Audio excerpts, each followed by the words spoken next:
Ви благодарам, доктор Бухова. Очигледно е дека системот не е само она од доле што се гледа и сега што го истражуваме, туку истиот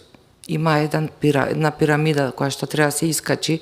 и која допрва треба да се види како сантата лед во Атлантикот, но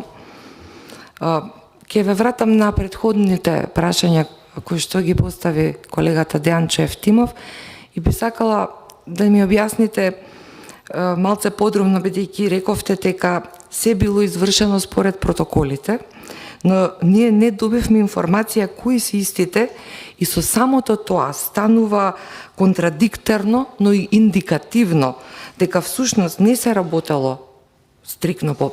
протоколите, кои да биле тие и дали воопшто биле, што произлегува како некој заклучок кој што можам да го изведам од извештајот на Државниот завод за ревизија.